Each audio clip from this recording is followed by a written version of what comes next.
Hello everyone, welcome to an money Telugu and good evening. ఈ రోజు Sensex 746 points పెరిగి 82,188 దగ్గర క్లోజ్ అయింది. నిఫ్టీ 52 పాయింట్స్ పెరిగి 25,003 దగ్గర క్లోజ్ అయింది. అలాగే బ్యాంక్ నిఫ్టీ కూడా 817 పాయింట్స్ పెరిగి 56,578 దగ్గర క్లోజ్ అయింది. ఈ రోజు బ్యాంక్ నిఫ్టీ లైఫ్ టైం హైకి రీచ్ అయిపోయింది. ఈ రోజు జరిగిన మానిటరీ పాలసీ కమిటీ మీటింగ్ లో రేట్ కట్స్ బాగా ఉండడం వల్ల ఈ రోజు banking sector, non banking finance corporations అలాగే రియాలిటీ ఇండెక్స్ అనేది బాగా పర్ఫామ్ చేశాయి. ఈ రోజు మన ఇండియన్ మార్కెట్ లో చూసుకుంటే అన్ని సెక్టర్స్ కూడా బాగా పాజిటివ్ గానే ఉన్నాయి. విక్స్ బాగా కూల్ ఆఫ్ అయ్యాయి. ఈ రోజు మార్కెట్ లో ఉన్న న్యూస్ అప్డేట్స్ ఏందో చూద్దాం. నేషనల్ లెవెల్ గా అలాగే international level. Yesterday US markets అన్ని కూడా నెగిటివ్ గా ఉన్నాయి. అండ్ ఈ రోజు మార్నింగ్ సెషన్ లో డౌ ఫీచర్స్ పాజిటివ్ గానే ఓపెన్ అయ్యాయి. సౌత్ ఏషియన్ మార్కెట్స్ చూసుకుంటే ఈ రోజు మిక్స్డ్ గానే ఉన్నాయి అండ్ పాజిటివ్ గా ఉన్నాయి, కొన్ని నెగిటివ్ గా కూడా ఉన్నాయి. ఎందుకు డౌ ఫీచర్స్ పాజిటివ్ గా ఉన్నాయంటే గనక ఈ రోజు చైనా ప్రెసిడెంట్ అలాగే యుఎస్ ప్రెసిడెంట్ ఇద్దరు డిస్కషన్ చేసి ట్రేడ్ ఇష్యూ ఏదైతే జరుగుతుందో అది ఫైనలైజ్ చేశారని తెలుస్తుంది డేటా ద్వారా. అండ్ యుఎస్ లో కూడా ఎలన్ మస్క్ గారికి అలాగే ట్రంప్ గారికి ఒక ఇష్యూ జరుగుతూ ఉంది. దానివల్ల ట్రంప్ గారి బిల్ ఏదైతే ఉందో దానిని ఎలన్ మస్క్ గారు క్రిటిసైజ్ చేశారు. నెక్స్ట్ రాబోయే 6 months లో యుఎస్ లో రెసిషన్స్ రావచ్చు ఈ టారిఫ్స్ వల్ల, ఈ బిల్లు వల్ల అని చెప్తున్నారు. దానివల్ల ఇద్దరి మధ్యలో క్లాష్ అనేది కంటిన్యూ అవుతుంది. దానివల్ల ఎలన్ మస్క్ గారికి సంబంధించినటువంటి టెస్లా కంపెనీ షేర్స్ అనేది బాగా డౌన్ అయిపోయింది. ఇది కంపెనీకి ఒక నెగిటివ్ న్యూస్ అని చెప్పొచ్చు టెస్లా కంపెనీకి. అండ్ యుఎస్ చైనా మధ్యలో టారిఫ్ డిస్కషన్స్ అనేది ఫోన్ కన్వర్జేషన్ ద్వారా జరిగింది. ఇది ఫైనలైజ్ అయిందని చెప్తున్నారు. అండ్ రష్యా ఉక్రెయిన్ మధ్యలో కూడా వార్ అనేది కంటిన్యూ అవుతా ఉంది. 20 పీపుల్ అనేది చనిపోయారని చెప్తున్నారు బాలిస్టిక్ మిజైల్ అటాక్ లో. నెక్స్ట్ ఇజ్రాయెల్ అలాగే లెబనాన్ మధ్యలో కూడా అటాక్ జరుగుతూ ఉంది. ఈ కంట్రీ మధ్యలో ఇంతకుముందు సీజ్ ఫైర్ అగ్రిమెంట్ సైన్ చేశారు. ఆ అగ్రిమెంట్ తర్వాత ఈ అటాక్ జరగడం అనేది ఫస్ట్ టైం అని చెప్తున్నారు. ఈ రోజు మన ఇండియా న్యూస్ విషయానికి వస్తే ఈ రోజు RBI monetary policy committee meeting జరిగింది.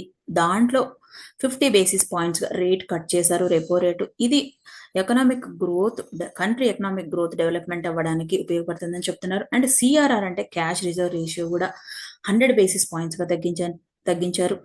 ఈ రేషియో తగ్గించిన తర్వాత బ్యాంక్స్ దగ్గర 2.5 lakh crore of the liquidity cash ఉంటుందని చెప్తున్నారు.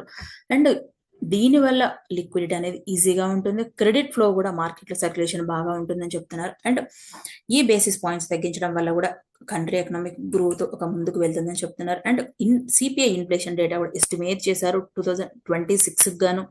ఇంతకుముందు 4% ఎస్టిమేట్ చేస్తే అది 3.7% తగ్గించారు. ఇన్ఫ్లేషన్ కూడా కంట్రోల్ అవుతుంది కంట్రీలో అని చెప్తున్నారు. ఇది కంపెనీ ఓవరాల్ గా డెవలప్మెంట్ కు ఒక ఉపయోగపడుతుంది. 2026 లో ఆర్బీఐ వాళ్ళు ఇండియా జీడిపి గ్రోత్ రేట్ ని 6.5% గా ఉండొచ్చు అని ప్రెడిక్ట్ చేస్తున్నారు. ఇండియాలో ఇన్ఫ్లేషన్ కూడా 3.7% తగ్గించారు. ఇన్ఫ్లేషన్ తక్కువగా ఉంటే కంట్రీ జీడిపి గ్రోత్ రేట్ అనేది బాగా పర్ఫామ్ చేస్తుంది. అలాగే ఫారెన్ ఇన్వెస్టర్స్ కూడా ఇన్వెస్ట్మెంట్ పెట్టడానికి ఇంట్రెస్ట్ చూపిస్తారు.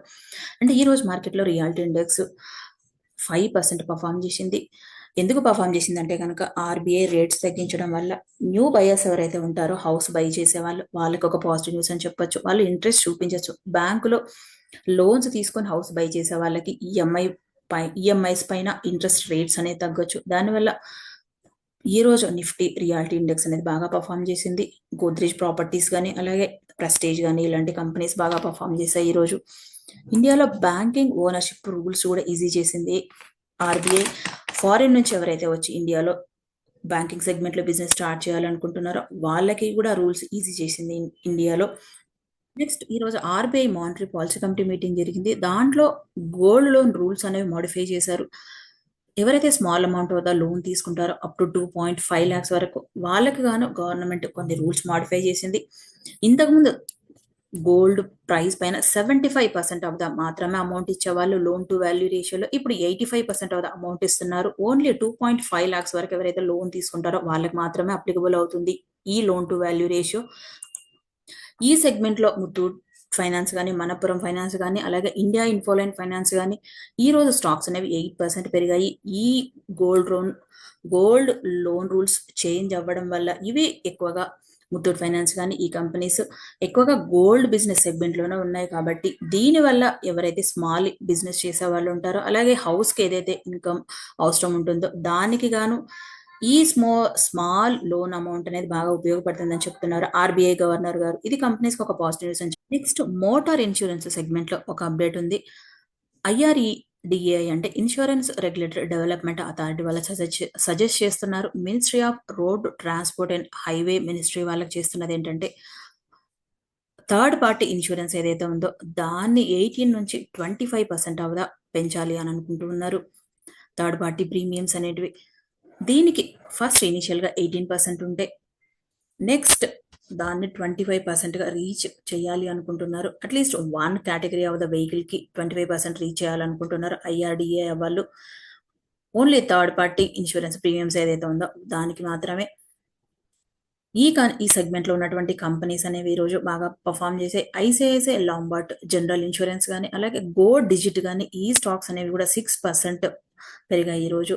ఈ న్యూస్ రావడం వల్ల ఇది ఈ కంపెనీకి ఒక పాజిటివ్ న్యూస్ అని చెప్పొచ్చు. ఈ రోజు రోడ్ మినిస్ట్రీ ఎవరైతే ఉంటారో వాళ్ళు ఈ డెసిషన్ 2 to 3 weeks లో ఫైనలైజ్ చేస్తారని తెలుస్తా ఉంది డేటా ద్వారా. నెక్స్ట్ గ్రావిటా కంపెనీకి ఒక అప్డేట్ ఉంది. ఈ కంపెనీ ఎక్కువగా రీసైక్లింగ్ సెగ్మెంట్ లో ఉంది.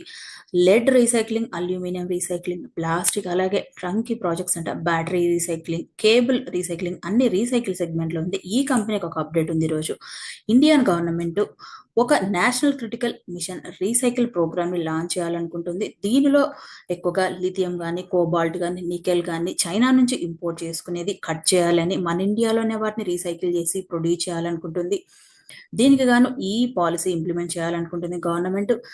గ్రావిటా కంపెనీకి ఒక అడిషనల్ బెనిఫిట్ ఉండొచ్చు ఈ స్కీమ్ కనుక ఇంప్లిమెంట్ అయితే. గవర్నమెంట్ కొన్ని ఇన్సెంటివ్ స్కీమ్స్ ప్రొవైడ్ చేస్తుంది, ఫైనాన్షియల్ సపోర్ట్ కూడా చేస్తుంది ఈ కంపెనీకి ఈ స్కీమ్లో భాగంగా. ఇది కంపెనీకి ఒక పాజిటివ్ న్యూస్ అని చెప్పొచ్చు. ఈ సెక్టార్లో ఈ కంపెనీ కూడా బాగా గ్రోత్ ఉంటుంది, దానివల్ల షేర్ కూడా పెరిగింది రోజు. ఇది ఒక కంపెనీకి ఒక పాజిటివ్ న్యూస్ అని చెప్పొచ్చు. Next government PLI scheme announce చేయాలనుకుంటుంది రేర్ ఎర్త్ మ్యాగ్నెట్ సెగ్మెంట్ లో. రేర్ ఎర్త్ మ్యాగ్నెట్స్ ఎక్కువగా ఎలక్ట్రిక్ వెహికల్ సెగ్మెంట్ లో, డిఫెన్స్ లో అలాగే రెన్యూవబుల్ ఎనర్జీ సెగ్మెంట్ లో ఎక్కువగా వాడతారు. ఇప్పటి వరకు చైనా నుంచి ఇంపోర్ట్ చేసుకుంది ఇండియా. చైనాలోనే 90% of the rare earth magnets ని తయారు చేస్తారు. ఎక్కువగా మైనింగ్ కూడా చైనాలోనే ఉంది. రేర్ ఎర్త్ మ్యాగ్నెట్ కి సంబంధించినటువంటి మైనింగ్ కూడా 90% ఆఫ్ ద లొకేట్ అయింది. ఇప్పుడు ఇండియాలో కూడా ఈ సెగ్మెంట్కి సంబంధించిన కంపెనీస్ ఏవైతే ఉంటాయో వాటికి పిఎల్ఐ స్కీమ్ అనౌన్స్ చేసి కొన్ని ఎకనామిక్ బెనిఫిట్స్ కూడా ఇవ్వాలనుకుంటుంది ఇండియా. దీనివల్ల కంట్రీ సెల్ఫ్ రిలయన్స్ అవుతుంది, అలాగే ఎకనామిక్గా కూడా డెవలప్మెంట్ అనేది జరుగుతుంది. ఆ కంపెనీలో ఒకటి గుజరాత్ మినరల్ డెవలప్మెంట్ కార్పొరేషన్ ఎక్కువగా రేర్ ఎర్త్ మ్యాగ్నెట్ సెగ్మెంట్లోనే ఉంది ఈ కంపెనీ. ఇది ఈ కంపెనీకి ఒక పాజిటివ్ న్యూస్ అని చెప్పొచ్చు. దీనివల్ల ఈరోజు షేర్ వాల్యూ అనేది పెరిగింది. వర్క్ హార్డెడ్ ఫార్మాకి ఒక అప్డేట్ ఉంది. ఇది ఒక ముంబై బేస్డ్ ఫార్మాస్యూటికల్ కంపెనీ. ఈ కంపెనీలో ఒక యాంటీబయాటిక్ డ్రగ్ ఉంది, జైనిక్ అనే డ్రగ్. ఇది ఎక్కువగా జర్మ్ నెగిటివ్ ఇన్ఫెక్షన్ కోసం వాడతారు, అంటే యూరినరీ ట్రాక్ట్ ఇన్ఫెక్షన్ కోసం వాడతారు. ఈ జైనిక్ అనే డ్రగ్కి యూరోపియన్ యూనియన్, యుఎస్ అలాగే మన ఇండియాలో కూడా టోటల్ వాటా వచ్చేసి $9 బిలియన్ గా మార్కెట్ ఉండొచ్చు అని చెప్తున్నారు. అంటే 17,000 crore ఉండొచ్చు అని చెప్తున్నారు టోటల్గా. 2025 మేలో యుఎస్ ఎఫ్డిఏలో pre non disclosure agreement complete అయిందని చెప్తున్నారు వీళ్ళు. 2026-27లో ఈ మెడిసిన్ని మ్యానుఫ్యాక్చరింగ్ యూనిట్స్గా లాంచ్ చేయాలనుకుంటున్నారు యుఎస్ అలాగే యూరోపియన్ యూనియన్లో. మన ఇండియాలో కూడా లాంచ్ చేయాలనుకుంటున్నారు వీళ్ళు. డ్రగ్ కంట్రోల్ జనరల్ ఆఫ్ ఇండియాకి నుంచి అప్రూవల్ వచ్చిందని చెప్తున్నారు వీళ్ళు ఈ ఇండియాలో లాంచ్ చేయడానికి గాను. ఇది కంపెనీకి ఒక పాజిటివ్ న్యూస్ అని చెప్పారు. నెక్స్ట్ ZF కమర్షియల్ కంపెనీకి ఒక అప్డేట్ ఉంది. ఈ కంపెనీ అడ్వాన్స్ మొబిలిటీ ప్రోడక్ట్స్ని సప్లై చేస్తుంది, ప్యాసింజర్ కార్స్కి అలాగే కమర్షియల్ వెహికల్స్ అండ్ ఇండస్ట్రియల్ టెక్నాలజీకి సపోర్ట్ చేస్తుంది. ఈ కంపెనీలో ఒక బ్లాక్ డీల్ జరిగింది, 792 crore వర్త్ చేసే బ్లాక్ డీల్ జరిగింది. ఈ కంపెనీలో సెల్లర్స్గా ప్రమోటర్సే ఉన్నారు. 6 lakh షేర్స్ సెల్ చేస్తే 3.17% ఆఫ్ ద వాటాని సెల్ చేశారు. ఇమ్మీడియట్గా బయర్స్ ఎవరా అనేది ఇంకా తెలియలేదు.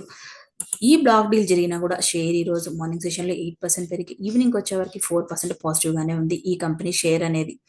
నెక్స్ట్ తేజాస్ నెట్వర్క్ కంపెనీకి ఒక అప్డేట్ ఉంది. తేజాస్ నెట్వర్క్ అంటే ఇది ఒక టాటా గ్రూప్కు సంబంధించినటువంటి స్టాక్. ఈ కంపెనీ షేర్ ఈరోజు 5% పెరిగింది. ఈ కంపెనీకి 123 crore వర్త్ చేసే ఆర్డర్ వచ్చింది పిఎల్ఐ స్కీమ్ కింద.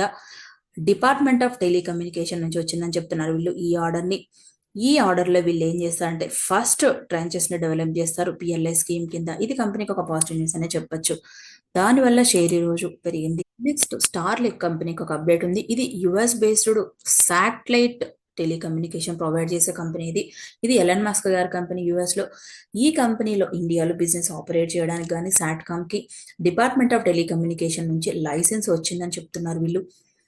డిపార్ట్మెంట్ ఆఫ్ టెలికమ్యూనికేషన్ వాళ్ళు లైసెన్స్ ఇష్యూ చేశారు. ఇది ఇండియాలో థర్డ్ లార్జెస్ట్ ఆపరేటర్గా ఉండబోతుందని చెప్తే తెలుస్తుంది. ఫస్ట్ వచ్చేసి వన్ వెబ్ ఉంది, నెక్స్ట్ వచ్చేసి జియో ఉంది, ఇప్పుడు థర్డ్ లార్జెస్ట్గా సాట్కామ్ ఉంది. ట్రాయ్ చెప్తున్నది ఏంటంటే గవర్నమెంట్ కొన్ని సబ్సిడీ కూడా ప్రొవైడ్ చేస్తుంది రిమోట్ ఏరియాలో అలాగే రూరల్ ఏరియాలో.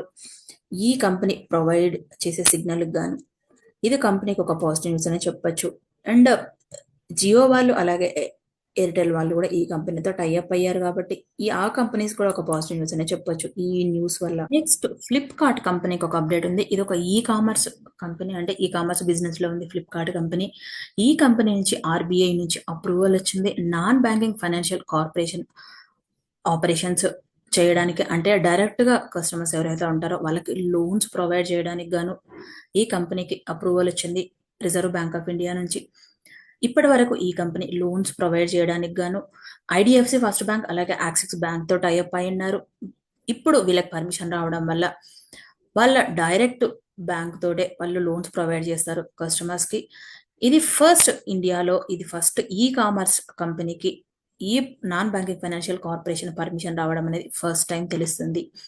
ఇది ఈ కంపెనీకి ఒక పాజిటివ్ న్యూస్ అని చెప్పొచ్చు ఫ్లిప్కార్ట్ కి. ఈ కంపెనీ రీసెంట్ గా ఐపీఓ కూడా లాంచ్ చేయాలనుకుంటున్నారు 2026లో. లాంచ్ చేయాలనుకున్న టైంలోనే ఈ అప్రూవల్ రావడం అనేది కంపెనీకి ఒక పాజిటివ్ న్యూస్ అనే చెప్పొచ్చు. నెక్స్ట్ ఇండస్ ఇండ్ బ్యాంక్ ఒక అప్డేట్ ఉంది. దానివల్ల ఈరోజు షేర్ 5% పెరిగింది. ఆర్బీఐ చెప్తున్నది ఏంటంటే స్టెప్స్ తీసుకున్నారు. ఇంతకుముందు ఏదైతే లోన్ అకౌంట్ లో అవకతవకలు జరిగాయనే ఇష్యూ ఉందో దానిపైన కొన్ని స్టెప్స్ తీసుకుంది ఆర్బీఐ అని చెప్తున్నారు. దానివల్ల ఆ ఇష్యూ అనేది సాల్వ్ అయిపోయింది. ఆర్బీఐ గవర్నర్ గారు చెప్తున్నది ఏంటంటే సంజయ్ మల్హోత్రా గారు, ఇలాంటి ఇష్యూస్ బ్యాంక్స్ లో జరుగుతూనే ఉంటాయి, కానీ సరైన స్టెప్స్ తీసుకోవడం వల్ల మళ్ళీ బ్యాంకింగ్స్ అనేవి స్ట్రాంగ్ గా గ్రోత్ అవుతాయి మార్కెట్ లో అని చెప్తున్నారు. అలాగే ఇండస్ ఇండ్ బ్యాంక్ వాళ్ళు ఏంటంటే ఆర్బీఐ గవర్నర్ గారు అలాగే కొంత ఇండస్ ఇండ్ బ్యాంక్ ప్రమోటర్స్ ఎవరైతే ఉంటారో వాళ్ళు మీట్ అయ్యారు. ఇండస్ ఇండ్ బ్యాంక్ లోకి అడిషనల్ గా ఫ్రెష్ క్యాపిటల్ ని ఇన్ఫ్యూజ్ చేయాలనుకుంటున్నారంటే ఫ్రెష్ గా క్యాపిటల్ ని మళ్ళీ ఇన్వెస్ట్మెంట్ పెట్టాలనుకుంటున్నారు వీళ్ళు. దానివల్ల ఈ రోజు షేర్ అనేది పెరిగింది ఇండస్ ఇండ్ బ్యాంక్ షేర్. ఇది ఒక కంపెనీకి ఒక పాజిటివ్ న్యూస్ అనే చెప్పొచ్చు. ఈ కంపెనీ మార్కెట్ లో ఇంకా గ్రోత్ ఉండొచ్చు ఫ్యూచర్. నెక్స్ట్ ఆజాద్ ఇంజనీరింగ్ కంపెనీకి ఒక అప్డేట్ ఉంది. ఈ కంపెనీ షేర్ ఈ రోజు 8% డౌన్ అయిపోయింది. ఈ కంపెనీలో ఒక బ్లాక్ డీల్ జరిగింది. 780 crore వర్త్ చేసే బ్లాక్ డీల్ జరిగింది. 7.4% ఆఫ్ ద ఈక్విటీని సెల్ చేశారు. టోటల్ గా వచ్చేసి 48 lakhs షేర్స్ సెల్ చేశారు వీళ్ళు. ఒక్కొక్క షేర్ వచ్చేసి 1640 పర్ షేర్ గా సెల్ చేశారు. మార్చి క్వార్టర్ లో వచ్చేసి ఈ కంపెనీలో ప్రమోటర్ వాటా 60.32% గా ఉంది. ఇప్పుడు ఈ 7.4% ఆఫ్ ద వాటా సెల్ చేసిన తర్వాత వీళ్ళ వాటా కొంచెం తగ్గింది. ఇదే కంపెనీకి ఒక నెగిటివ్ న్యూస్ అని చెప్పొచ్చు. దానివల్ల షేర్ ఈ రోజు డౌన్ అయిపోయింది 8%. హలో ఎవ్రీవన్, మార్కెట్లో ఉన్న న్యూస్ని సింప్లిఫై చేసి మీ ముందుకు తీసుకురావడానికి మేము పెడుతున్న ఎఫర్ట్స్ మీకు ఉపయోగపడుతుంది అనుకుంటే వీడియోని లైక్ చేయండి, షేర్ చేయండి, కామెంట్ చేయండి, అలాగే ఛానల్ని సబ్స్క్రైబ్ చేయండి. Thank you and take care.